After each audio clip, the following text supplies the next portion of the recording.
توبہ cassette number 111۔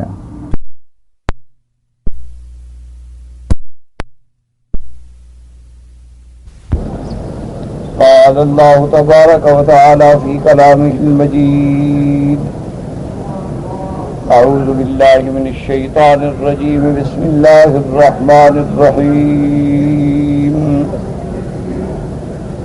لقد جاءكم رسول من أنفسكم عزيز عليه ما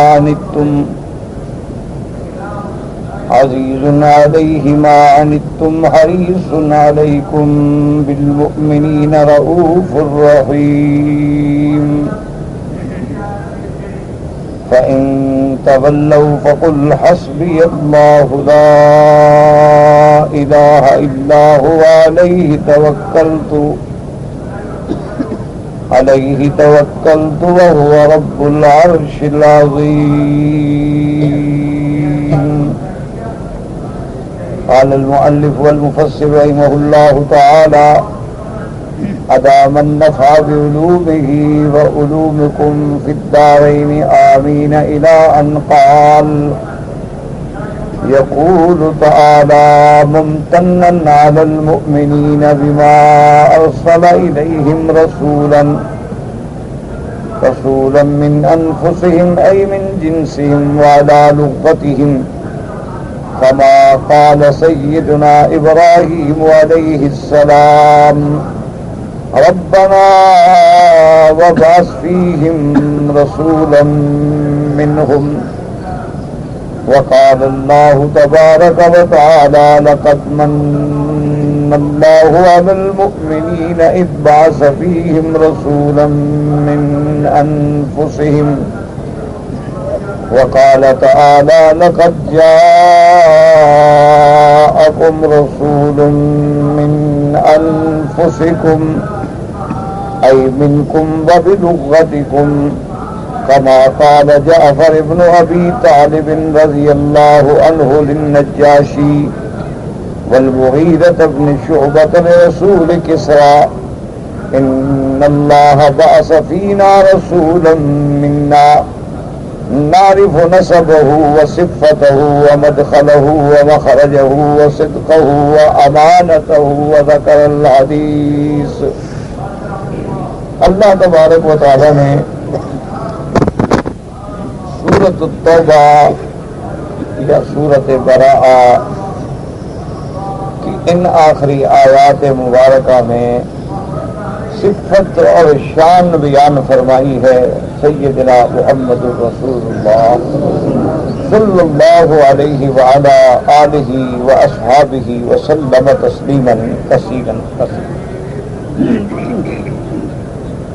جیسے کہ یہ آیت مبارک سورۃ توبہ کی آخری آیت ہے، اسی طرح سلف صالحین نے رضوان اللہ علیہم اجمعین یعنی سیدنا ابن عباس اور دیگر صحابہ کرام نے فرمایا ہے کہ اسی طرح یہ آیت جو ہے آخر ما نزل علی رسول اللہ صلی اللہ علیہ وسلم یعنی حضور کی ذات مبارک پر اللہ کے قرآن سے اترنے والی یہ آخری آیت مبارک ہے، اور اس کے بعد پھر حضور کی وفات ہو گئی، پھر قرآن نہیں اترا.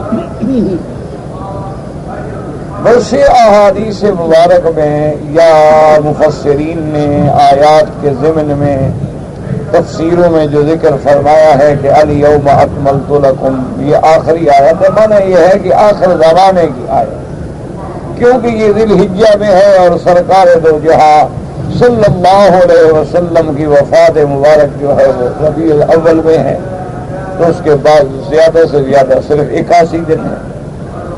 اسی طرح بعض روایات میں یہ بھی آیا ہے واتقوا یوما ترجعون فیہ الی اللہ ثم توفی کل نفس بما کسبت وهم لا یظلمون، یہ آخری آیت ہے. تو بہرحال اس کا معنی یہ ہے کہ یہ حضور کے آخری زمانے کی آیت ہے.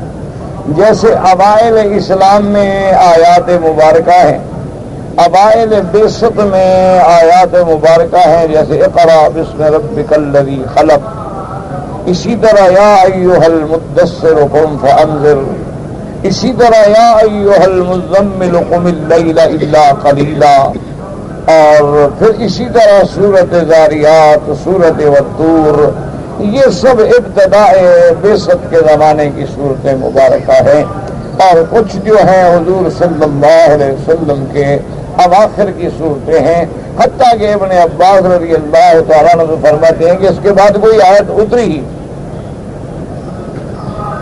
تو اب اس آیت مبارکہ میں اللہ نے صفت رسول عربی صلی اللہ علیہ وسلم بیان فرمائی۔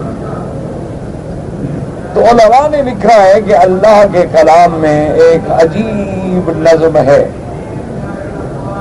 ایک عظیم ترتیب ہے، اور ایک ایسا عظیم یعنی ربط ہے اور کلام مربوط ہے کہ وہاں عقل انسانی جو ہے وہ دنگ رہ جاتی ہے۔ لیکن شرط یہ ہے کہ آدمی قرآن کو قرآن سمجھ کے پڑھے، کوئی کتاب عام سمجھ کے نہ پڑھے،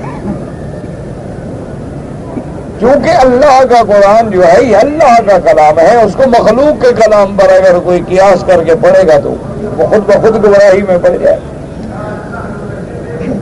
تو اس لیے جب قرآن کلام خدا ہے تو اس کا انداز بھی جدا ہے، مخلوق کا کلام الگ ہوتا ہے اور خالق کا کلام الگ ہوتا ہے۔ بہت سارے لوگ جو ہیں نعوذ باللہ ثم نعوذ باللہ اسی توہمات میں الجھ گئے کہ دیکھو جی قرآن پاک میں ترتیب کوئی نہیں، کبھی کوئی بات آ جاتی ہے، کبھی کوئی بات آ جاتی ہے، کبھی کوئی بات آ جاتی ہے، کبھی حضرت آقا انعامدار صلی اللہ علیہ وسلم کا ذکر پہلے آ جاتا ہے اور نوح علیہ السلام کا بعد میں آ جاتا ہے، حالانکہ نوح علیہ السلام اول رسول ہیں اور حضور پاک آخر الانبیاء والمرسلین۔ تو اصل وجہ کیا ہے کہ وہ قرآن کے اسلوب کو نہیں سمجھی، ان کے دماغوں میں یہ ہے کہ قرآن بھی گویا نعوذ باللہ ایک تاریخ کی کتاب ہے یا ایک جغرافی کی کتاب ہے یا قصے کہانیوں کی کتاب ہے، تو اس لیے وہاں تو قصے بڑے ترتیب سے ہوتے ہیں اور یہاں تو آگے پیچھے ہوتے ہیں، کوئی واقعہ ایک صورت میں ہے، دوسرا دوسری صورت میں ہے، سوال ایک صورت میں ہے، جواب دوسری صورت میں ہے، تو ان کو وہاں یہ باتیں بڑی عجیب نظر آتی۔ اگر وہ صرف ایک ہی لفظ کو سامنے رکھ لیتے نا کہ اللہ کا قرآن جو ہے یہ کیا ہے، موعظۃ، اللہ کا قرآن کیا ہے، اللہ نے فرمایا ھدی و رحمہ،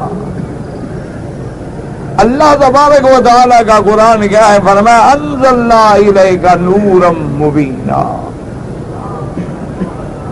اسی طرح فرمایا الحمدللہ الذی انزل علی عبدہ الکتاب۔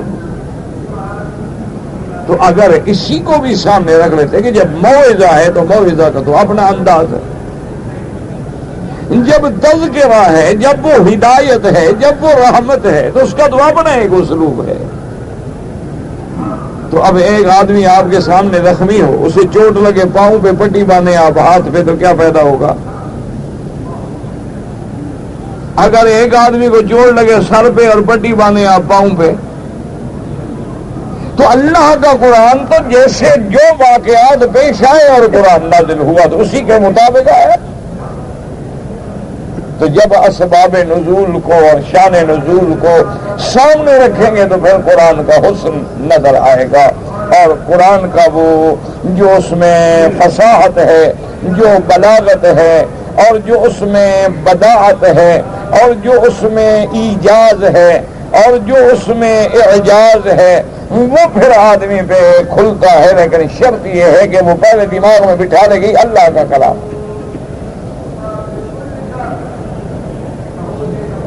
تو اس لیے اب دیکھیں کہ آخر میں اللہ نے میرے مدنی سرکار کے بارے میں ذکر فرمایا ہے، تو علماء نے فرمایا کہ دیکھیں وجہ کیا ہے کہ ساری آیت میں، ساری صورت میں کیا تھا، برات، کہ کفر سے برات کا اعلان، مشرکوں سے برات کا اعلان، منافقوں سے برات کا اعلان، اللہ کے دشمنوں سے جہاد کا اعلان، اللہ کے دشمنوں پر سختی کے ساتھ برتاؤ کا اعلان، اور منافقین کے راز کھول کے ان کو ذلت و خواری سے دوچار کرنے کے واقعات، وہ ساری صورت اسی مبارک میں تھی۔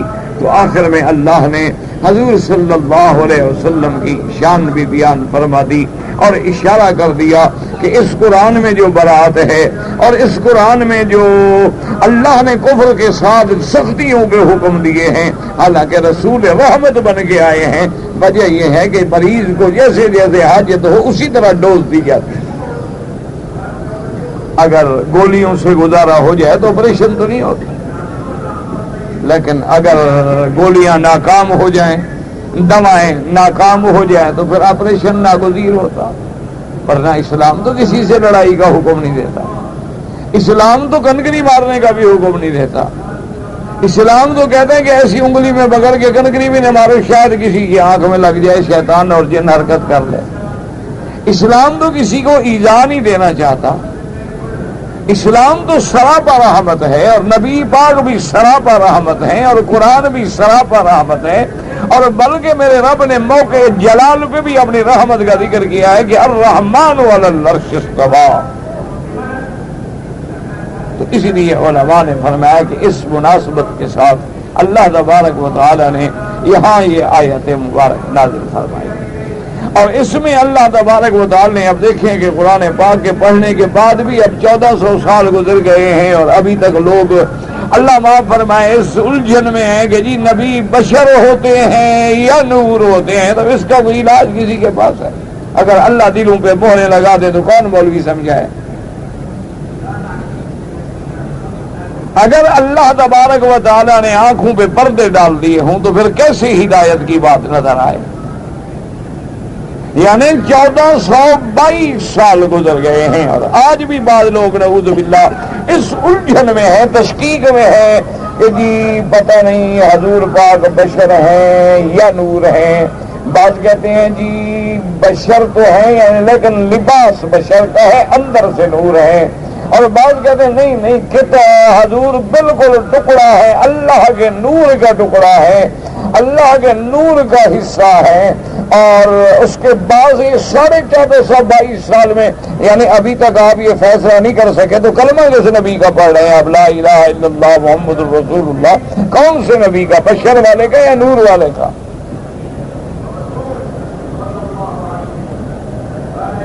اور مجھے تو حیرت ہوتی ہے اپنے ان لوگوں پہ، اپنی مولوی حضرات پہ، اللہ انہیں بھی ہدایت دے، اللہ مجھے بھی ہدایت دے، کہ جو قوموں کو گمراہ کرتے ہیں وہ یہ نہیں سوچتے کہ بھی ہم تو حضور کی شان بیان کر رہے ہیں اور اس انداز میں کر رہے ہیں، لیکن اگر آج کافر یہ کہے کہ بھئی تم مجھے دعوت دیتے ہو کہ میں اسلام لے آؤں، اللہ کی توحید مان لوں، حضور کی نبوت اور رسالت مان لوں، لیکن تم لوگوں نے تو ابھی تک فیصلہ نہیں کیا ہے کہ حضور نور ہے بشر ہیں، تو میں کس نبی پہ ایمان لاؤں؟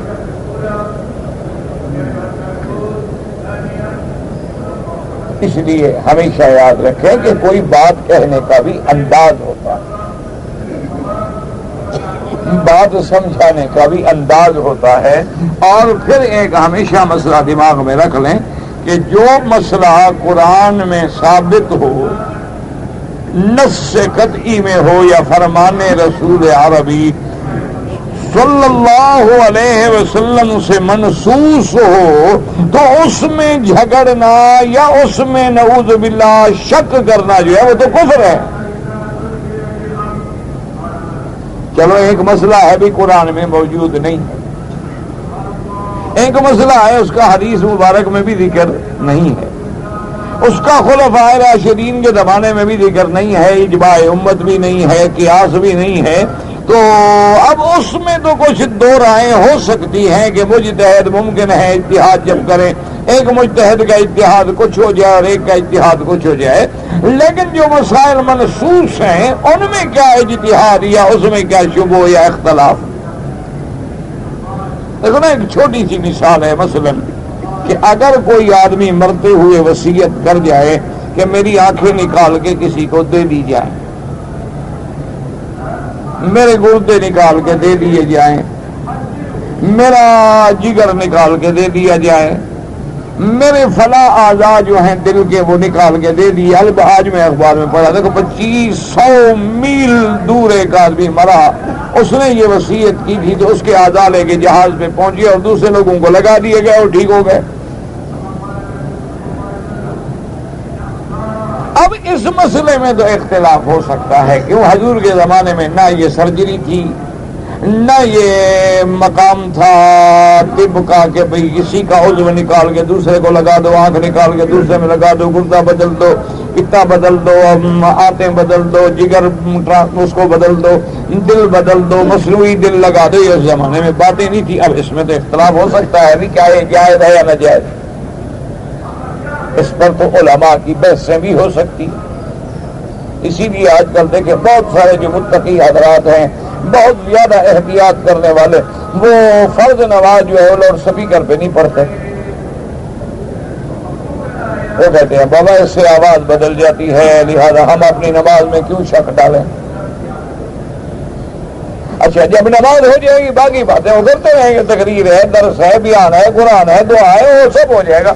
لیکن جب نماز کا وقت رہے گا تکبیر مکبر کہتے رہیں کہ حضور کے زمانے میں نہیں تھا، اور پھر اس کی آواز کبھی موٹی ہو جاتی ہے، کبھی باریک ہو جاتی ہے، کبھی آواز تبدیل ہو جاتی ہے، تو گویا ہم تو امام کے مقتدی ہیں نہ کہ کسی اسپیکر کے.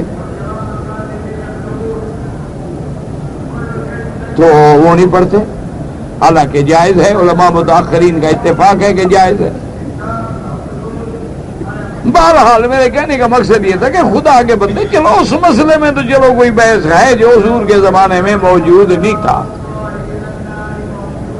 جو سرکار دو عالم کے زمانے میں موجود نہیں تھا اور جس کی صراحت قرآن میں نہیں آئی. لیکن جو مسئلے قرآن میں صراحت کے ساتھ موجود ہیں اور پھر آدمی کہے کہ نہیں جی پتہ نہیں جی، اصل بات یہ ہے جی کہ حضور کی حقیقت کا پتہ ہی.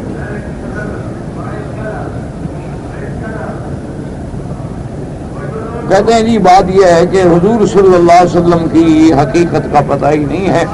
بہرحال یہ ہے کہ لباس سے بشریت ہے اور بظاہر تو آپ احمد کہلاتے ہیں، لیکن اگر میم نکال لیں تو احد ہو سکتے ہیں. قال احد احمد میں پردہ تو صرف ایک میم کا ہی ہے. اور لوگ کہتے ہیں دیکھو ماشاءاللہ کتنا بڑا عاشق رسول ہے. یہ جو اندر کی بات سمجھا ہے نا، یہ وہابیوں کو کیا پتا.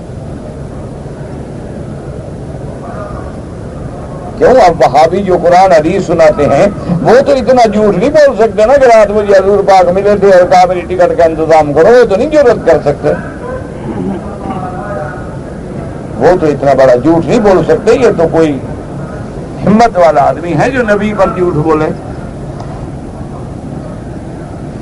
اب جس نے قرآن و حدیث پڑھنا ہو وہ تو اتنا لفظ ڈرتے ہیں کہ حضور پاک نے اللہم انی اعوذ بکا کہا یا صرف اعوذ بکا کہا، اس سے بھی راوی ڈر کے دونوں بیان کرتا ہے. وہ کہتا ہے مجھے شک ہے حضور نے یہ لفظ فرمایا تھا یہ لفظ فرمایا.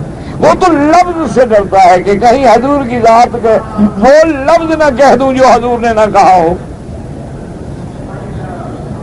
یہ تو پھر ان لوگوں کا کمال ہے نا جی. آنکھیں بند کر لیں گے کہیں گے ابھی حضور سے بات ہو گئی ہے. انا للہ و انا الیہ راجعون. کسی بازار پہ بیٹھ جائیں گے کہیں گے جی ابھی ہم نے پوچھا ہے بزرگوں سے، اپنے مرشد سے پوچھا ہے، ان کا حکم ہے کہ یہ کام یوں کرو. اچھا پتہ نہیں یہ سارے پیر یہ یہودیوں کے مقابلے پہ کہاں مر جاتے ہیں. یہ ساری بزرگیاں، پیریاں، شوخیاں، یہ سارے خواب، یہ سارے معاملات صرف ہم مسلمانوں کے لیے ہیں. کبھی حضور سے کہہ کہ یہودیوں کو نہیں برباد کروا دیتے.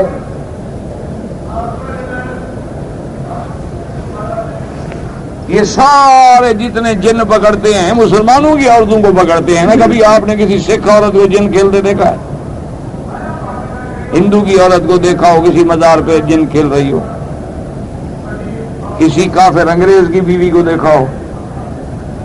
یہ سارے جن بھی ان کے ہمارے لیے ہیں، کرامتیں بھی ہمارے لیے ہیں، بزرگیاں بھی ہمارے لیے ہیں. یہ نہ کافروں کے خلاف کام آتی ہیں نہ دشمنوں کے خلاف کام آتی ہیں.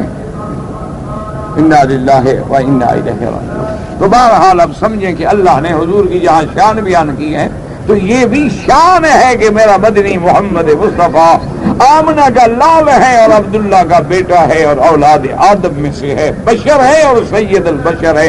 شان تو یہ ہے. اس لیے فرمایا لقد جاءکم رسول من انفسکم. اللہ نے نص میں فرما دیا کہ لوگوں لقد جاءکم رسول من انفسکم، تاکہ آئے تمہارے پاس میرے رسول تم میں سے، من انفسکم، تم میں سے، تمہاری جنس میں سے، تمہاری لغت میں سے، تمہارے علاقے میں سے۔ اس لیے جب سیدنا ابراہیم نے دعا مانگی تھی تو کیا کہا تھا؟ ربنا وابعث فیہم،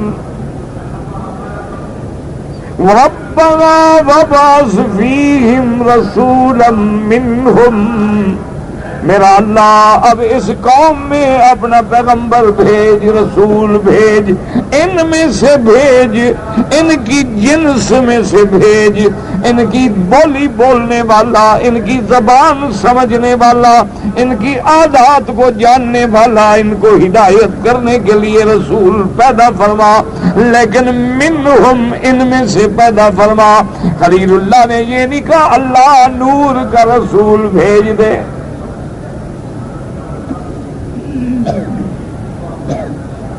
رسولا منہم، ان میں سے بھیجا۔ اور اللہ کی نعمتیں دیکھیں، آسمان ہے، زمین ہے، ساری ہوائیں ہیں، فضائیں ہیں، سمندر ہیں، تارے ہیں، سورج ہیں، قمر ہیں، ساری نعمتیں ہیں، لیکن اللہ نے کسی نعمت پہ بندوں پہ احسان نہیں جتلایا۔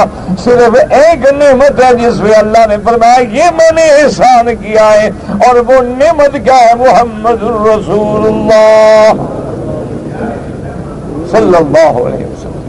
فرمایا لقد من اللہ علی المؤمنین اذ بعث فیہم رسولا من انفسہم، فرمایا ہم نے احسان کیا ایمان والوں پہ کہ ان کی جنس میں سے، ان کی لغت میں سے، ان میں سے ہم نے اپنا رسول بھیجا محمد مصطفیٰ صلی اللہ علیہ وآلہ آلہ وصحبہ وسلم۔ اور جب کافر حیران ہونے لگے کہ بشر کیسے رسول ہو سکتا ہے، اللہ نے فرمایا میرا مدنی ان کی باتوں پہ کیوں جاتی ہیں؟ وما ارسلنا من قبلک الا رجالا نوحی الیہم فاسألوا اہل الذکر ان کنتم لا تعلمون۔ اللہ نے فرمایا میرا مدنی یہ تو میری قدرت کا فیصلہ ہے، میں نے آپ سے بھی پہلے جتنے رسول بھیجی ہیں وہ مردوں میں سے بھیجی ہیں، اولاد آدم میں سے بھیجی ہیں، وہ سارے کے سارے بشر ہیں، اولاد آدم ہیں، ولد آدم ہیں۔ اور اس لیے اللہ تبارک و تعالیٰ کے نبی نے، سرکار دو عالم نے بھی فرما دیا نا سید ولد آدم، فرمایا لوگوں میں آدم کا بیٹا ہوں، لیکن اللہ نے مجھے آدم کی اولاد میں سب کا سردار بنایا ہے۔ اتنے بڑی وضاحت کے بعد اب دیکھیں دوسری جگہ قرآن کیا دیکھیں، فرمایا میرے مدنی کہہ دو، اعلان کر کے بتلا دو، قل انما انا بشر، قل انما انا بشر، اتنی بھی کافی تھا، لیکن فرمایا انما انا بشر مثلکم یوحا الی، لوگوں میں بشر ہوں اور بشر بھی مثلکم، تمہارے جیسا بشر ہوں، جیسے تم کھاتے ہو میں کھاتا ہوں، جیسے تمہیں دکھ ہوتا ہے مجھے بھی دکھ ہوتا ہے، تمہیں خوشی ہوتی ہے مجھے بھی خوشی ہوتی ہے، تم سو جاتے ہو میں سو جاتا ہوں، تم بھی نمازیں پڑھو گے میں بھی عبادت کروں گا، تم پہ بھی موت آئے گی مجھ پہ بھی موت آئے گی، تم بھی اپنی قبروں سے کھڑے ہوگے میں بھی اپنے روضہ مبارک میں کھڑا ہوں گا، لیکن میری شان یہ ہے کہ اللہ نے مجھ پہ وحی بھیجی ہے، مجھے نبی بنایا ہے، لیکن جنس تو بشر ہے۔ انما انا بشر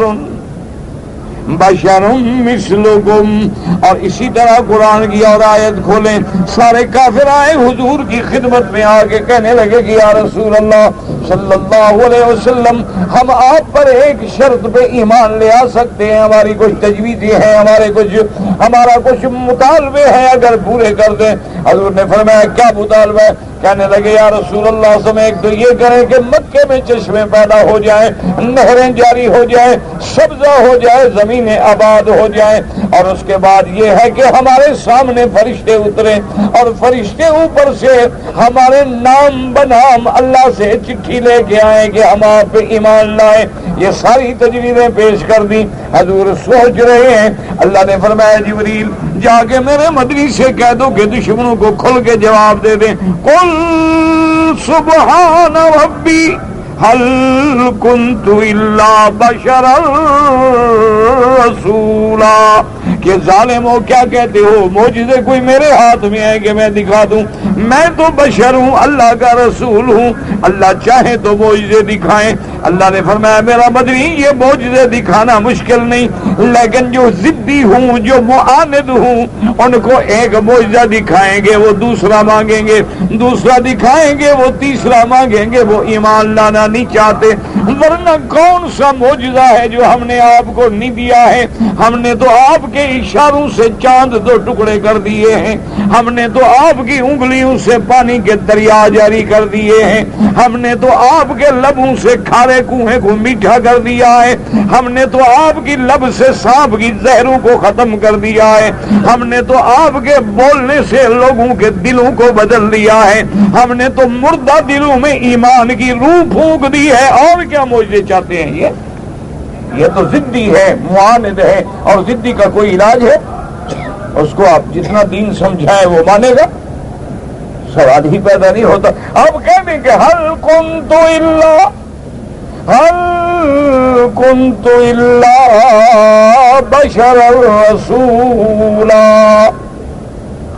اور اسی طرح دیکھیں سارے قرآن مجید میں اللہ تبارک و تعالیٰ کے قرآن کو کھول کے دیکھیں کہ ہر جگہ پیغمبروں نے ایک دفعہ بی سیدہ عائشہ صدیقہ بنت صدیق رضی اللہ تعالی عنہا المبرات من السماء، بی عائشہ سے پوچھا گیا کہ اماں جان آپ مہربانی کر کے ہمیں ذرا اندر کی خبریں بتائیں کہ جب آمنہ کے لال اپنے گھر میں آتے ہیں اس وقت کا حال بتائیں۔ تو بی بی نے فرمایا عجیب لوگ ہو، کیا پوچھتے ہو؟ انہ بشر من البشر۔ سیدہ عائشہ صدیقہ جو سب سے زیادہ حضور کی محبوبہ بی بی ہے، اور میں انہ بشر من البشر، حضور بھی تو ایک انسان ہے، گھر میں آتے ہیں تو ہماری مدد کرتے ہیں، کبھی آگ جلانے میں، کبھی کھانا پکانے میں، اور کبھی کپڑا پھٹا ہو تو اپنے ہاتھ سے سلائی کر لیتی ہیں، کبھی جوتا ٹوٹ جائے تو اس کو بھی حضور خود اپنے ہاتھ سے جوڑ لگا لیتی ہیں، اور کبھی لکڑیاں اٹھا کے ہماری مدد کر دیتی ہیں۔ انہ بشر من البشری۔ اور اسی طرح میرے مدنی پاک صلی اللہ علیہ وسلم آپ نے فرمایا کہ لوگوں بات سنو، میرے ساتھ میرے پاس لوگ مقدمے لے کے آتی ہیں، فیصلے لے کے آتی ہیں، بعضہ الہن من بعض، بعض آدمی ذرا زیادہ فصیح اللسان ہے، بولنا جانتا ہے حالانکہ جھوٹا ہے، اور ایک آدمی سچا ہے بول نہیں سکتا۔ تو بعض لوگ ہوتے ہیں نا بیچارے ہیں تو سچے ہیں، گونگے ہیں، بول نہیں سکتے، بات نہیں کر سکتے، سمجھا نہیں سکتے۔ ایک آدمی جھوٹا ہوتا ہے لیکن ایسا بولتا ہے کہ لوگوں کو حیران کر کے رکھ دے۔ تو حضور نے فرمایا بات سنو، انما انا بشر، میں انسان ہوں، اگر تم نے میرے سامنے کوئی لفاظی کر کے کوئی اپنی تقریر زیادہ بہتر انداز میں کر کے مجھ سے فیصلہ کرا لیا نا، اور میں نے غلط فیصلہ کر لیا اور تم نے دھوکہ دینے کی کوشش کی، تو پھر قیامت والے دن وہ ٹکڑا جہنم کا تمہارے گلے میں ہوگا۔ میں تو انسان ہوں، مجھے تو دھوکہ آپ دے سکتے۔ میرے سامنے بھی جھوٹ بولا، حضور کے سامنے کتنے منافقین نے آگے جھوٹ بولا، حضور کے سامنے کتنے کافروں نے آگے جھوٹ بولے ہیں۔ حضور صلی اللہ علیہ وسلم کے سامنے عبداللہ ابن ابی کی جماعت نے کتنے بڑے بڑے جھوٹ بولے کہ اللہ کو قرآن نازل کرنا پڑا کہ میرے مدنی جھوٹ بول رہے ہیں، واللہ یشہد انہم لکاذبون۔ تو اس لیے ہمیشہ یاد رکھیں کہ اب اس مسئلے کو اگر اچھا دیکھیں، اللہ کے قرآن نے ایک دوسرے انداز میں بھی مسئلہ سمجھا ہے۔ اللہ اکبر، اللہ کے قرآن پہ قربان جائیں. دعا کرو اللہ ہمیں قرآن کا پڑھنا نصیب فرمائے، قرآن کا سمجھنا نصیب فرمائے اور قرآن پہ عمل نصیب فرمائے. دل سے دعا کر لو، آگے قرآن کا مہینہ آ رہا ہے، رمضان اور قرآن کا چوری دامن کا ساتھ. رمضان اور قرآن، اچھا خدا کی قدرت ہے، وزن بھی برابر ہے. اور نزول قرآن جو ہے وہ آسمانوں سے لوح محفوظ میں بھی رمضان میں ہے، لیلۃ القدر میں، اور پھر سمائے دنیا پر بھی اسی میں کر ہے. اور دنیا پر بھی اللہ نے قرآن بھیجا، فرمایا شہر رمضان الذی انزل فیہ القرآن. تو دعا کریں کہ اللہ اس آنے والے مہینے کا ہمیں صحیح معنی میں احترام نصیب فرمائے، اور رمضان میں اللہ قرآن کے ساتھ ہمارے دلوں کو جوڑ دے اور ہماری زبانوں پہ اٹھتے بیٹھتے اللہ کا قرآن. یہ دیکھا ہے نا، میں تو ہمیشہ اپنے ساتھیوں سے کہتا ہوں، کہ دیکھتا ہوں، میں نے کہا دیکھو بھی عرب لوگ کتنے ماشاءاللہ کامیاب ہیں کہ اللہ نے ان کو دولت سے بھی، دنیا سے بھی، پیسے سے بھی، عزت سے بھی، اور سب سے بڑی نعمت ہے کہ مکے سے بھی، مدینے سے بھی نوازا ہے. تو ان کی خوبیاں کیا ہے؟ دیکھیں، ان کا کوئی آدمی ہماری طرح بڑی بڑی تسبیحاں شسبیاں نہیں پڑھے گا، بڑے بڑے وظیفے نہیں پڑھے گا، چلے نہیں کاٹے گا، ایک ٹانگ پہ کھڑا نہیں ہوگا، لیکن 2 منٹ بھی ملیں گے قرآن اٹھا کے پڑھنا شروع کر دیں. حرم میں آئیں گے، سنت پڑھیں گے، دیکھیں گے بھی ابھی 5 منٹ نماز میں رہتے ہیں، بس قرآن اٹھا لیں کہ چلو بھی زیادہ نہیں پڑھوں گا، تو 2 آیتیں تو پڑھ ہی لوں گا نا، 3 آیتیں تو پڑھ ہی لوں گا، چلو کھول کے دیکھ تو لوں گا نا قرآن کو.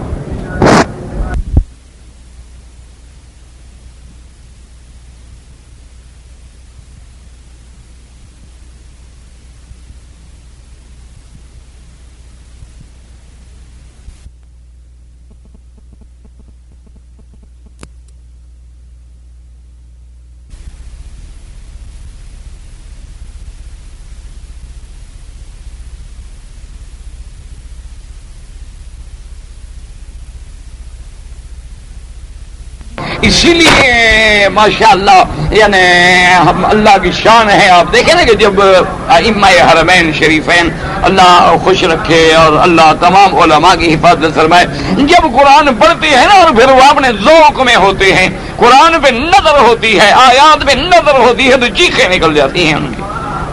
تو میں کبھی رونا آیا ہے نماز میں؟ نہ ایمان سے کہو، یہ سفید بال جو ہو گئے ہمارے، کتنے دفعہ نماز میں روئے ہو؟ پتہ لگے، سمجھ آئے تو نماز میں رونا بھی آئے. رونا تو تب آئے نا جب بات دل کو لگے، جب بات کا پتہ ہی نہ ہو کہ کیا پڑھ رہے ہیں. ہم تو بس وہی ہوتا نا کہ تعلمون یعلمون تعلمون یعلمون اللہ اکبر تعلمون یعلمون اللہ اکبر، کیا پتہ نہیں بس اس پہ کس کو رونا ہے. یہ مشین چل رہی ہے، قرآن پڑھا جا رہا ہے. آپ دیکھ رہے ہیں نا اب عشاء کی نماز میں انشاءاللہ میرے بھائی جب نماز پڑھیں گے نا جی، 4 رکعت سنت، 4 منٹ لگ جائے نا مجھے سزا دینا جو مرضی ہے. انشاءاللہ 1 منٹ میں 4 رکعتیں ہضم. باقی اس میں کیا پڑھا ہے نہ پڑھنے والے کو پتا ہے نہ نماز والے کو پتا ہے. ساری زندگی گزر گئی، ان کو یہ نہیں پتا کہ سبحان ربی الاعلی کیسے پڑھا جاتا ہے. ساری زندگی گزر گئی، یہ پتہ نہیں لگا سبحان ربی العظیم.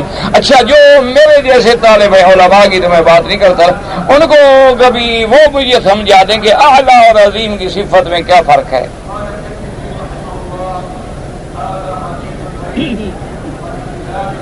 اور رکوع میں عظیم کو منتخب کیا گیا اور سجود میں اعلیٰ کو کیوں؟ حالانکہ اللہ نے فرمایا سبح اسم ربک الاعلی. میرے مدینے فرمایا اجعلوها فی سجودکم، اس کو اپنے سجدے کے لیے منتخب کر لو. جب اللہ نے فرمایا سبح اسم ربک العظیم، حضور نے فرمایا اجعلوها فی رکوعکم، اس کو اپنے رکوع کے لیے منتخب کر لو. تو اب اللہ کے نبی نے سکھلا دیا رکوع میں جاؤ تو کہو سبحان ربی العظیم، یعنی سبحان، یا یہ تو تسبیح ہو گئی، پاک ہے تیری ذات. آگے 2 صفتوں کا ذکر ہے، ایک صفت ربوبیت کا، ایک صفت عظمت کا. اور جب ہم رکوع میں جاتے ہیں تو پہلے تنزیہ ہے، اس کے بعد صفت ربوبیت ہے اور پھر ہے ربی الاعلی.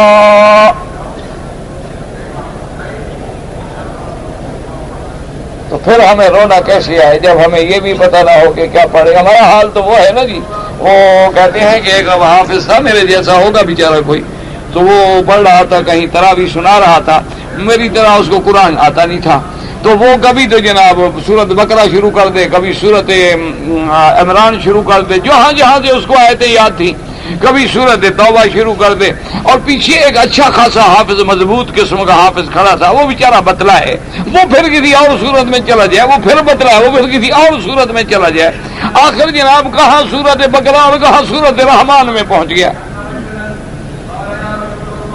تو اب پیچھے والا حافظ پریشان کھڑا ہے, یہ پتہ نہیں کیا کر رہا ہے, یہ کون سا پارا پڑھ رہا ہے, کون سی صورت پڑھ رہا ہے, کبھی یہ بقرہ میں ہوتا ہے, کبھی رحمان میں پہنچ گیا ہے. تو اس کے بعد جیسے ہی تمہارے ختم پڑھتے ہیں, پیسے زیادہ دے دو ختم لمبا ہو جاتا ہے, تھوڑے دے دو تو بسم اللہ الرحمن الرحیم فاتحہ پڑھ کے قل اعوذ برب الناس قل اللہ احد اللہ, 4 کل پڑھ لی ختم شریف ہو گیا. اچھا ان کے آگے کبھی دال رکھ دو, اگر ختم پڑے نا تمہیں جو مرضی ہے مجھے گالیاں دینا. ختم شریف بغیر حلوے شریف, پلاؤ شریف, بریانی شریف, زرد شریف کے پڑھا ہی نہیں جاتا. خدا ان کو ہدایت دے اور ان کے پیٹ کو بھر دے. پتہ نہیں کب تک یہ روٹی کے لیے قوم کو دھوکہ دیں گے, کب تک یہ حلوے پراٹھے اور بریانی کھانے کے لیے قوموں کو بدعت میں گمراہ کریں گے. اللہ ان کے پیٹ بھر دے, بندہ تو نہیں بھر سکتا بھائی, بندے کی طاقت تو ہے نہیں, اللہ ہدایت کر دے.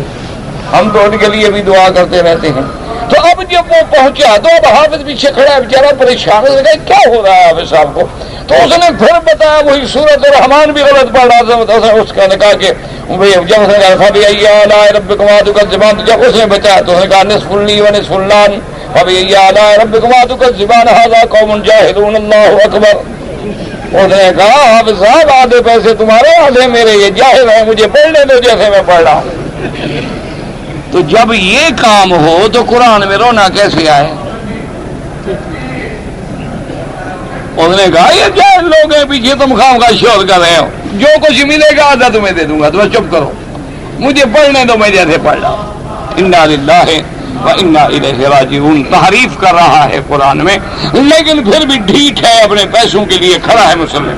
بھی کہہ دو مجھے نہیں آتا, تو پھر کیسے رونا ہے. تو اب دیکھیں اللہ نے قرآن میں یہی مسئلہ دوسرا فرمایا قل لو کان فی الارض ملائکۃ یمشون مطمئنین لنزلنا علیہم من السماء ملکا رسولا.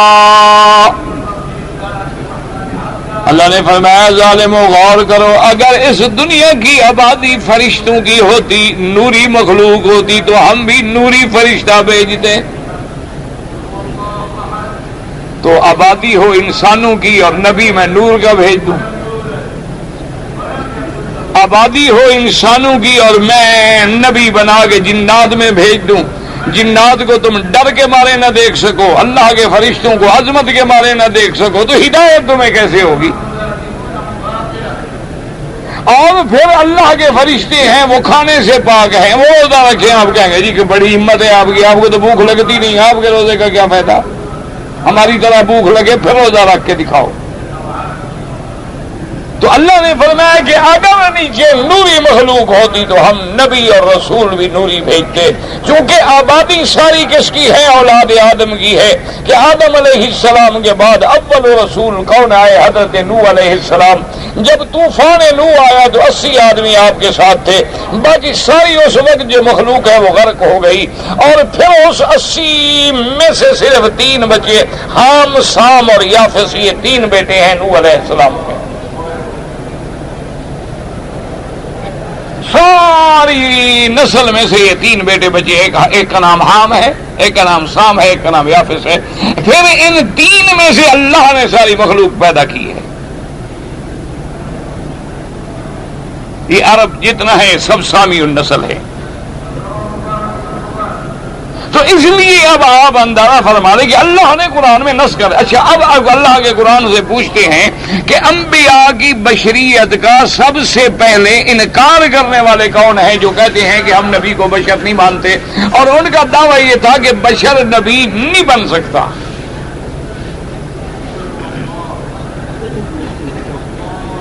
جب اللہ فرماتا ہے آپ روزانہ سورۃ یاسین پڑھتے ہیں، ماشاءاللہ مردوں میں بھی پڑھتے ہیں، زندوں میں بھی پڑھتے ہیں، اور ہمارے جاہلوں کا تو عقیدہ ہے کہ سورۃ یاسین پڑھو تو بندہ مر جاتا ہے۔ لا حول ولا قوت الا باللہ العلی العظیم۔ یاسین تو قلب القرآن ہے، قرآن کا دل ہے۔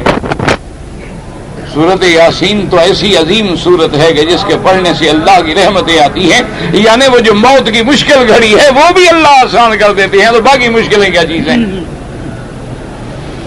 مانا یہ ہے کہ سورۃ یاسین کی رحمت و برکت سے وہ جو سکرات کی گھڑی ہے نا، اللہ معاف کرے، اللہ آسان کرے، دعا کرے اللہ اس موت کی سختی سے بچا لے، اللہ موت سے قبل والی سختی سے بھی بچا لے اور بعد والی سے بھی بچا لے۔ اسی لیے جیسے ہے نا کہ اللہم ارحمنا فوق الارض، اللہ جب تک ہم زمین پہ ہے رحم فرما، ورحمنا تحت الارض، اور جب ہم مٹی کے نیچے چلے جائیں پھر بھی رحم فرمانا، اور ورحمنا عند الارض، اور اللہ جب تیرے پیش ہوں تو وہاں بھی رحم فرما دینا۔ جب تک ہم زمین کے اوپر ہیں ہم پر رحم فرما، اور جب مرنے کے بعد زمین کے نیچے جائیں پھر بھی رحم فرما، اور جب تیری پیشی میں تیری دربار میں یوم یقوم الناس برب العالمین اس وقت بھی رحم فرما دے۔ تو اس لیے اب آپ جناب اندازہ فرمائیں کہ سورۃ یاسین پڑھتے ہیں قرآن، تو جب اللہ کے نبی آئے تو انہوں نے کیا کہا؟ قالوا ما انتم الا بشر مثلنا وما انزل الرحمن من شيء ان انتم الا تكذبون۔ ان لوگوں نے کہا ہم آپ کو رسول نہیں مانتے، نبی نہیں مانتے۔ کیوں؟ نے کہا تم تو ہماری طرح انسان ہو، بشر ہو، بشر کیسے رسول ہو گیا؟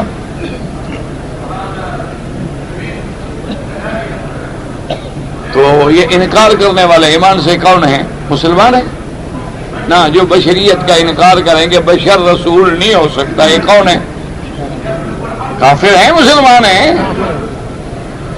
اور انہوں نے کہا جھوٹ بولتے ہو، بشر میں کیسے وحی نازل ہو گئی؟ دیکھو اللہ کے پیغمبر ہیں، انہوں نے آگے یہ نہیں کہا کہ نہیں نہیں ہم تو بابا نوری ہیں، بشری لباس ہے، ہم نے یہ اوپر جو کرتا ہے نا یہ بشریت والا ہے، اندر تو نور ہے۔ انہوں نے کہا نہیں ازبوت، کیونکہ بشر قالوا ربنا یعلم، انہوں نے کہا ظالموں تکذیب نہ کرو، ہم جھوٹ نہیں بول رہے، ہمیں اللہ نے رسول بنا کے بھیجا ہے، ہم رسول ہیں۔ اور دوسری بات یاد رکھو وما علینا الا البلاغ المبین، اور ہماری ذمہ داری یہ ہے کہ اللہ کی اس دین کو پہنچا دیں کھول کے، اب آگے مانو یا نہ مانو تمہاری مرضی ہے۔ اسی طرح سارے قرآن میں دیکھ لو، مکے کے کافروں نے بھی کہا، جب حضور پہ نبوت ہوتی انہوں نے بھی کہا کہ پہلی بات تو یہ ہے کہ محمد مصطفیٰ پہ وحی کیسے اتری، اور اگر اللہ نے کسی بشر پہ کسی انسان پہ وحی اتارنی تھی، اللہ نے انسان کو نبی بنانا تھا، تو پھر مکے مدینے کے طائف کے کسی بڑے آدمی کو بناتے، غریب آدمی کو کیوں بنا دیا؟ لولا نزل هذا القرآن على رجل من القريتين عظيم، انہوں نے کہا اگر اللہ نے قرآن اتارنا تھا تو مکے اور طائف میں سے کسی بڑے آدمی پہ قرآن کیوں نہ اترا؟ اس پیغمبر کو کیسے قرآن اتارا گیا جو اپنے گھر میں نہ دولت ہے، نہ ثروت ہے، نہ طاقت ہے، اور اللہ کے پیغمبر ابھی پیدا بھی نہیں ہوئے اور والد فوت ہو گئے ہیں، ابھی 7 سال کی عمر ہے کہ والدہ فوت ہو گئی ہے، اور آپ کی کفالت عبد المطلب اور ابی طالب کر رہے ہیں، تو اللہ نے کسی بڑے آدمی پہ کیوں نہیں اتارا؟ تو اس لیے خدا کے لیے پورے قرآن کو سمجھیں اور عقیدے کی بات ٹھیک کریں۔ کافروں کا دماغ میں یہ بات بیٹھ گئی تھی کہ بھئی یہ تو انسان ہیں ہماری طرح، بشر ہیں، اور جو بشر ہوتا ہے وہ نبی نہیں ہو سکتا۔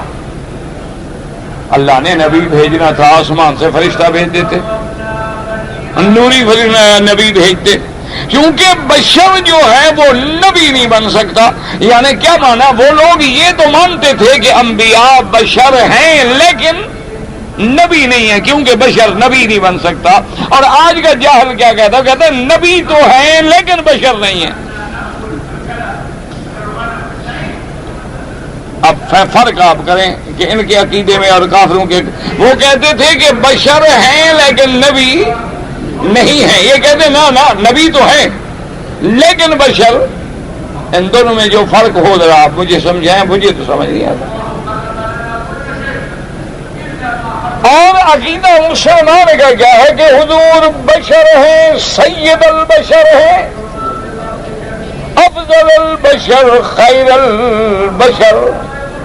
اب دیکھو ایک پتھر تیرے گھر کے حمام میں لگا ہے وہ بھی پتھر ہے، اور ایک اللہ کے کعبے میں لگا ہوا ہے، لیکن دونوں کی شان کے فرق کو ملاحظہ کر لو. حالانکہ پتھر ہے، پہاڑ سے کاٹا گیا ہے، وہ بھی پہاڑ سے ہے، وہ بھی پہاڑ سے ہے. اچھا پتہ نہیں تیرے گھر کے پتھر کی تو کوئی ترتیب ہی ہوگی، یہ تو کوئی بڑا ہے کوئی چھوٹا ہے، ترتیب ہی کوئی. جب غلاف اٹھتا ہے نا آپ نے دیکھا ہوگا کوئی پتھر بڑا ہے کوئی چھوٹا ہے، کوئی چوڑا ہے کوئی پتلا ہے، کوئی ترتیب ہے ہی نہیں. اور خدا کی شان دیکھیں. دوسری بات دماغ میں رکھیں، مجھے آج تک سمجھ نہیں آیا کہ جو لوگ حضور کی بشریت کا انکار کرتے ہیں اور یہ عقیدہ رکھتے ہیں کہ نبی نور من نور اللہ، وہ کہتے ہیں اللہ کے نور کا ٹکڑا ہے. اچھا خدا کی شان یہ ہے میلاد بھی وہی مناتے ہیں، ٹھیک بات ہے کہ نہیں؟ نا میلاد مناتے ہیں. اچھا میلاد کا کیا مانا؟ جس دن حضور پاک ہاں جی پیدا ہوئے. جب نور ہے اللہ کا تو نور کی پیدائش کی کوئی تاریخ ہے؟ ہاں جی نہیں. ایک بات کرو نا، یا تو میلاد منانا چھوڑ دو، اور اگر میلاد مان رہے ہو تو پھر تو عبداللہ کا بیٹا مان رہے ہو، آمنہ کا بیٹا بھی مان رہے ہو، عبد المطلب کا پوتا بھی مان رہے ہو، ابی طالب کا بھتیجا بھی مان رہے ہو، تو پھر وہ نور والی بات تو نہ رہی.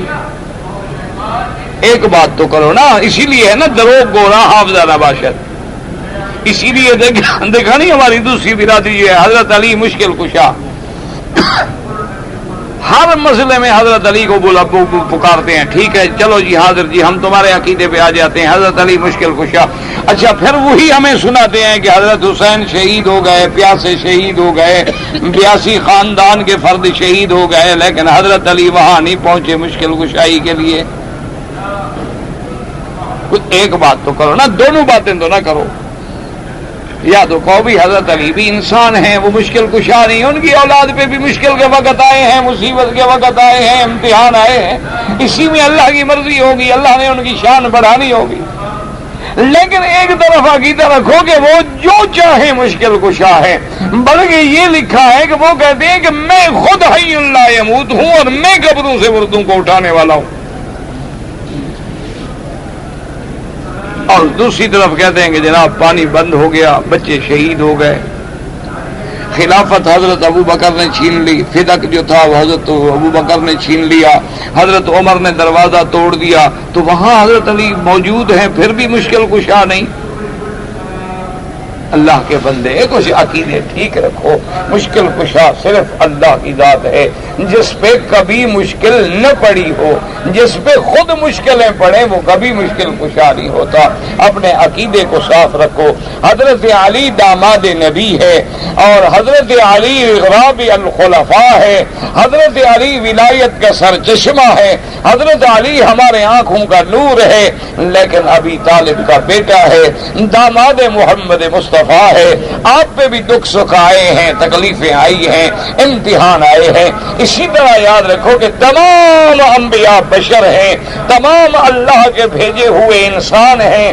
اللہ نے انسانوں میں سے چن کے ان کی شان کو اونچا کر دیا ہے. اسی لیے اللہ نے اس آیت میں فرمایا لقد جاءکم رسول من انفسکم عزیز علیہ ما عنتم. میرے مدنی پہ ہر وہ چیز بھاری ہے جو تم کو مشقت میں ڈالے. حریص علیکم اور وہ انتہا درجے کی آپ پہ شفقت فرمانے والے ہیں، آپ کے لیے رؤوف ہیں، مہربانی کرنے والے ہیں۔ اور اللہ نے فرمایا میرا مدنی جب ہم نے آپ کو اتنی صفتیں دی ہیں پھر بھی یہ آپ کو نہ مانے، نبوت کو نہ مانے، فَإِن تَوَلَّوْا، اگر یہ پھر جائیں اعراض کریں، فَقُلْ حَسْبِيَ اللَّهُ، کہہ دو مجھے کون کافی ہے؟ اللہ کے نبی کو کون کافی ہے؟ اللہ کا نبی تو اللہ کو کہے کافی ہے، اور ہم کہیں کہ نہیں حضور خود مشکل کشا ہیں، اللہ کے نبی خود مختار ہیں، اور حضرت علی اس لیے فرمایا فَإِن تَوَلَّوْا فَقُلْ حَسْبِيَ اللَّهُ لَا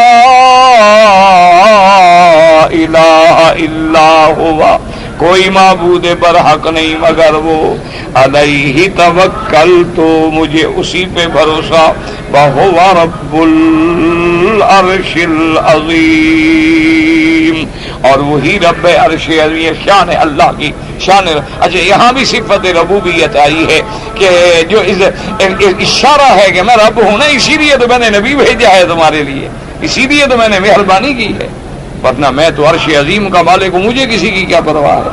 لیکن یہ میری صفت ربوبیت ہے، یہ میری صفت رحمت ہے کہ میں نے تمہاری ہدایت کے لیے پیغمبر بھیجا، تمہاری لغت میں، تمہاری جنس میں، تمہارے قبیلے میں، تمہارے معاشرے میں، تاکہ تمہارے لیے ہدایت کا ذریعہ بنے، اور اس کا عمل جو ہے وہ قیامت تک نمونہ بنے اور اسوہ بنے۔ اللہ ہمیں حضور کے نقش قدم پہ قیامت تک قائم رکھیں اور حضور کی سنت پہ موت عطا فرمائیں۔ ہمارے یہاں جمعہ کے دن نماز قبور، اچھا ایک قبروں کی الگ نماز ہے، ایک تو اللہ کی نماز ہم نے سنی تھی، یہ قبروں کی نماز یعنی مردوں کی ہے یا زندوں کی ہے؟ ماشاءاللہ۔ اچھا پہلے فاتحہ پڑھتی ہیں، پھر قول، اچھا قل یعنی 3 بار درود، 3 بار نعوذ باللہ، سب خالص۔ اس سے بڑا شرک تو میرے خیال میں کافروں کو بھی نہیں سوجا ہوگا کہ نماز اللہ کی، فاتحہ اللہ کی پڑھ رہے ہیں قبروں کے لیے نماز۔ وہ کہتے تھے لَنَتَّخِذَنَّ عَلَيْهِمْ مَسْجِدًا، کہ ہم مسجد بنا دیں یادگار رہے گی، لیکن ہمارے مشرکوں نے تو نماز قبور بھی بنا لی، اِنَّا لِلَّهِ وَإِنَّا إِلَيْهِ رَاجِعُونَ۔ اگر کسی نے زمین پر ناجائز قبضہ کیا ہے، ہم وہ حاصل کرنے کے لیے کوشش کریں اور مارے جائیں، اپنے حق کے لیے کوئی مارا جائے، وہ مظلوم ہے، انشاءاللہ وہ شہید ہے، لیکن کوشش کرو زمین یہی پڑی رہے گی۔ جو پہلے گزر گئے نا ہمارے بزرگ، وہ بھی زمین چھوڑ گئے، کوئی ساتھ نہیں لے گیا، ہم بھی چھوڑ جائیں گے، اگر یہاں نہیں دے گا قبر میں عاشر میں دے گا، بلا وجہ نہ اتنا نہ پڑھو کہ قتل ہو جائیں اور ایک سے آگے، ورنہ یہ ٹھیک ہے کہ جو آدمی اپنے مال کی، اپنی عزت کی، اپنی جان کی حفاظت کے لیے مارا جائے وہ مظلوم ہے، وہ شہید ہے۔ سورت توبہ کے اول میں بسم اللہ نہیں پڑھا جاتا تاکہ فرق رہے کہ کیا یہ سورت انفال اور سورت توبہ ایک ہے یا 2 صورتیں ہیں، بس اور کوئی بات نہیں۔ افغانستان کے مسلمانوں کے لیے الحمدللہ رات دن دعا ہوتی ہے، اور ان مظلوموں کے لیے الحمدللہ ہر قسم کی مدد سعودی عرب سے ہو رہی ہے، اور آپ بھی میں تو روزانہ ساتھیوں سے کہتا ہوں کہ پیسے جو ہیں اپنے شادیوں میں، خوشیوں میں، کھانے میں، افطاروں میں یا پکوڑے میں اور سمبوسوں میں نہ ضائع کریں، بلکہ ان بچوں پہ رحم کریں جو پھول سے بچے بھوکے مر رہے ہیں اور روٹی ڈھونڈنے کے لیے جن کے پاس ایک ٹکڑا نہیں ہے، دودھ نہیں ہے، دوا نہیں ہے۔ اور الحمدللہ یہاں حکومت نے قدم قدم پہ دوائر بنا دیے ہیں، آپ مال پہنچائیں وہ پہنچائیں گے انشاءاللہ۔ ایک آدمی عمرے کا احرام باندھتا ہے، ایک طواف کر لیتا ہے، نماز کا وقت ہو جاتا ہے، اس نے کپڑا سر پہ ڈال لیا، کچھ بھی نہیں ہوتا، لیکن مسئلہ سمجھ لو کہ حالت احرام میں نماز پڑھیں تو سر پہ کپڑا ڈالنے کی ضرورت نہیں ہے، یعنی احرام میں ضرورت آگے پیچھے۔ اب یہ مسئلہ تم سمجھو، ہمیں تو آتا نہیں۔ حالت احرام میں یعنی سر پہ مرد کپڑا نہ اگر پہلے ہی نہ ڈالنا ہو تو پھر احرام کا اور بغیر احرام کا فرق کیا ہوا؟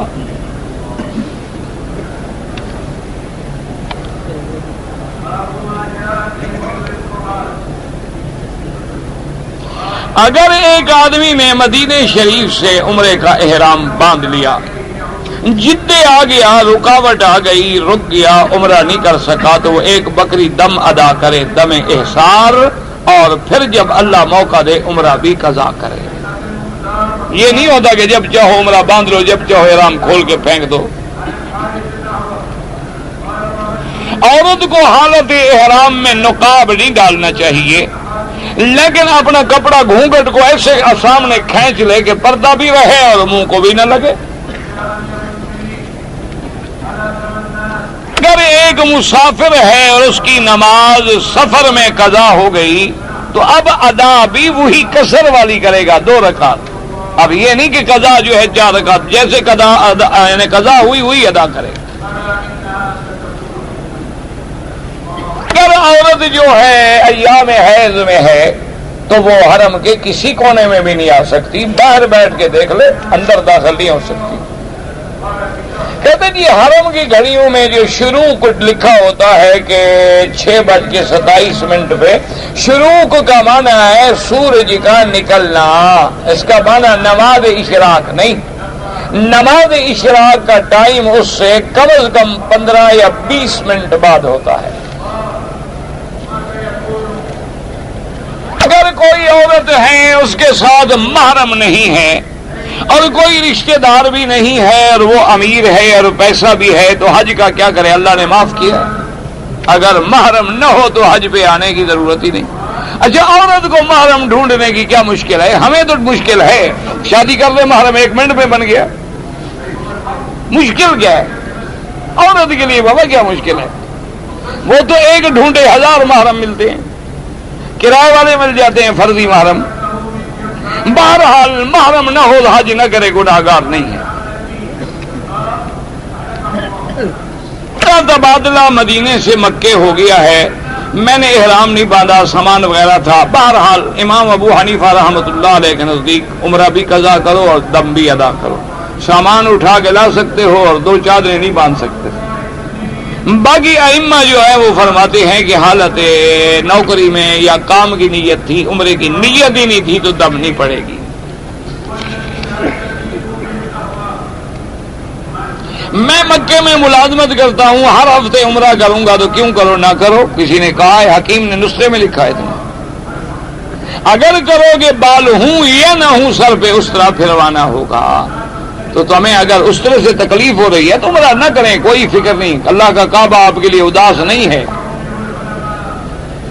ورنہ جتنے عمرے کرو بال ہوں یا نہ ہوں اس طرح پھروانا ہوگا۔ ویسے 1 ہفتے میں اتنے بال نکل آتے ہیں کہ اس طرح پھر سکے۔ ایام حج میں عرفات سے مینا جا رہے تھے، میرا احرام جو ہے وہ میلا ہو گیا تھا، میں نے بدل لیا، کوئی حرج نہیں، لیکن میلے ہونے سے تمہاری کوئی شان میں کمی آ رہی؟ وہ میلا ہونا جو اللہ کو پسند ہے کہ رب اشعث اغبر، اللہ فرماتے ہیں فرشتوں، یہ دیکھو میرے میلے کچیلے بالوں میں مٹی ڈالے آگے کھڑے ہیں، وہی بات تو اللہ کو پسند ہے، لیکن تیرے فیشن میں فرق آ رہا تھا۔ بہرحال جرمانہ تو کوئی نہیں، لیکن اتنی نازک بندے ہو تو حج پہ جانے کی کیا ضرورت ہے؟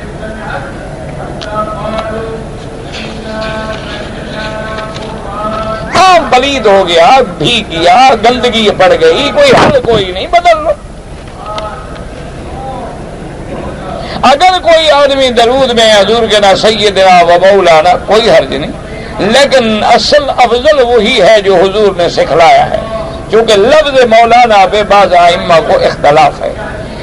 بہرحال لفظ مولانا کے کئی معنی آتے ہیں، بمانے سردار بھی ہے، بمانے سید بھی ہے، بمانے غلام بھی ہے، مولا القوم منہم۔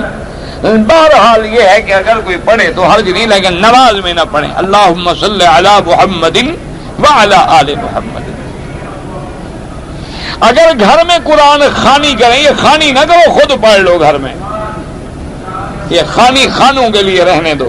تم گھر میں 2-4 اپنے گھر والے بیٹھ جاؤ، قرآن پڑھا کرو۔ یہ کرائے پہ جو پڑھاتے ہیں نا، ملود خانی، قرآن خانی، یہ سب خانی جو ہے نا، اس کو خانوں کے لیے چھوڑ دو۔ دونوں بچیوں نے قرآن پڑھ لیا ہے، حفظ کر لیا، ہاں گھر میں عورتوں کو پڑھائیں، بچیوں کو پڑھائیں، کوئی حاضر نفلی نماز ہے کیا؟ کعبے کا افضل ہے یا رسول کا افضل ہے؟ اس میں کوئی شک ہے کہ رسول کا شان زیادہ ہوتا ہے؟ اس میں کوئی شبہ ہوتا ہے کسی کو؟ وہ اللہ کے افضل البشر ہیں، یہ اللہ کا کعبہ ہے تو ادارہ ہے، بس اللہ نے نسبت کر دی کہ میرا بیت اللہ، وہ بھی تو رسول اللہ ہے۔ حنفی مسلک پہ ہوں، اگر عصر اور ظہر کی نماز امام کے پیچھے پڑھوں تو کچھ نہ پڑھیں، خاموش کھڑے رہیں، امام جو ہمارے لیے پڑھ رہا ہے۔ ہم نے ایک کمیٹی بنائی ہے، اس میں ہم 100 آدمی شامل ہیں اور ہر مہینے ہم 10-10 ریال جمع کرتے ہیں۔ تو جب پیسہ جمع ہو جائے تو اب وہ ملک کس کا ہے؟ سب کا ہے، ایک کا ہے۔ اگر سب پہ تقسیم کرو تو کتنا بنے گا؟ تو اس میں تو سب کا حصہ ہے نا۔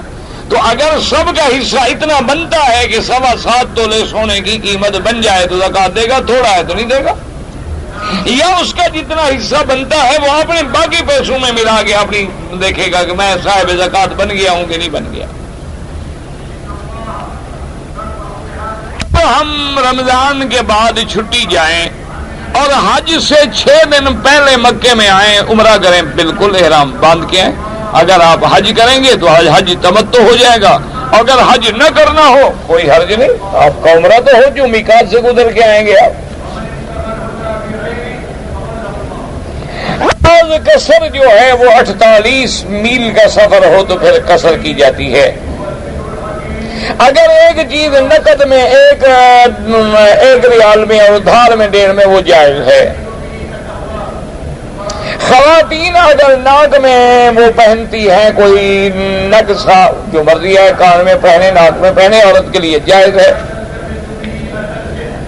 سبز پگڑی باندھنا سنت ہے؟ بالکل نہیں، حضور پاک نے کبھی سبز پگڑی نہیں باندھی، حضور پاک نے سفید باندھی ہے اور سیاہ باندھی ہے۔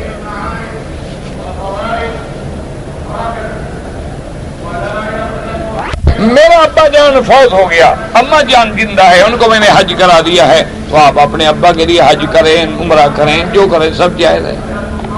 احرام کی حالت میں بھی عورتوں کے لیے پردہ ضروری ہے۔ بی بی عائشہ فرماتی ہیں اذا ہذین الرجال صدلنا علی وجوہنا، کہ جب لوگ سامنے آتے تو ہم پردہ گرا لیتے تھے اور جب لوگ دور ہو جاتے تو ہم اٹھا لیتے تھے۔